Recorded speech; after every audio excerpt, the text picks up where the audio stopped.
Belanda akhirnya datang ke Lombok. Pada tahun 1870, terjadi pergantian raja di kerajaan Mataram.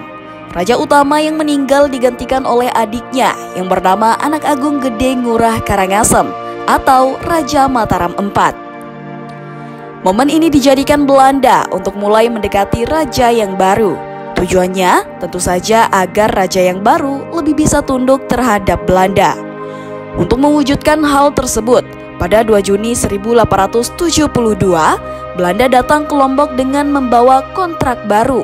Namun Raja Mataram IV menolak untuk menandatanganinya. Raja tetap dalam posisi pendahulunya, bahwa Mataram dengan Belanda adalah dua sahabat yang berada dalam posisi yang sejajar. Selanjutnya adalah pada 1 Juli 1882, Batavia menetapkan Lombok bersama Bali dalam satu keresidenan. Terlepas dari keresidenan Banyuwangi dan berpusat di Buleleng, meskipun berada dalam keresidenan yang baru, Belanda masih tetap gagal menempatkan wakilnya di Lombok. Gagal menetapkan wakil resimennya, Belanda akhirnya hanya bisa menempatkan seorang agen perusahaan pelayaran Hindia Belanda, namanya Patiwel. Selain sebagai agen, Patiwel juga merangkap sebagai bandar rempah. Kesempatan untuk menguasai Lombok muncul saat Patiwel ditahan oleh Raja Mataram. Ia ditahan karena tersangkut masalah utang piutang dengan Raja Mataram. Disebutkan, Patiwel tidak mempunyai uang untuk membayar hutangnya kepada Raja Mataram. Belanda yang mengetahui agennya ditahan, bereaksi dengan mengirim 5 buah kapal perang ke Lombok. Peristiwa itu terjadi pada tanggal 20 November 1887. Sesampai di Lombok, Belanda langsung mengajukan tuntutan agar Patiwel segera dibebaskan. Selain itu, Belanda juga mengajukan tuntutan agar raja bersedia menandatangani kontrak itu. Raja akhirnya bersedia membebaskan Patiwel, namun menolak menandatangani beberapa pasal yang diajukan Belanda. Sekali lagi, Belanda harus menerima kekecewaan.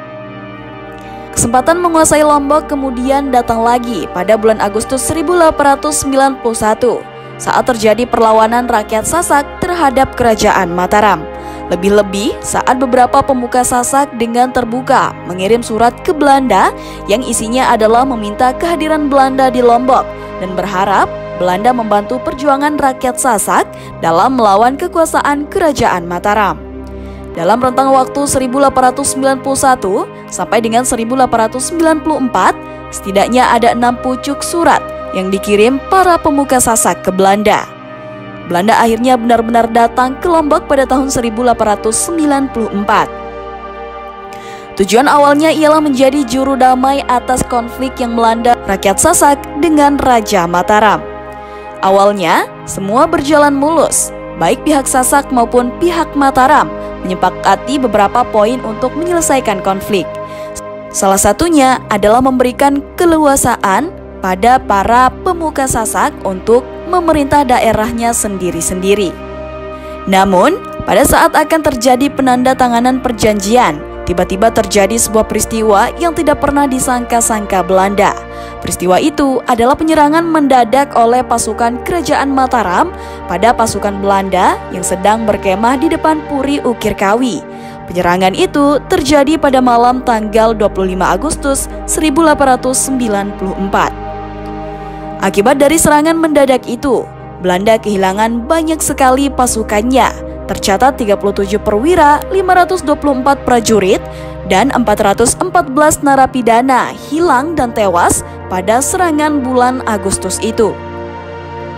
Dan yang paling menyedihkan dan membuat Belanda terpukul adalah tewasnya wakil pimpinan ekspedisi, yaitu Jenderal Van Ham.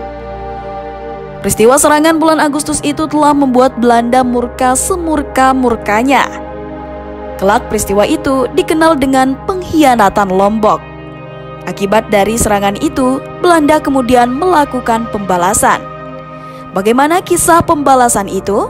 Saksikan terus lanjutannya di channel ini ya.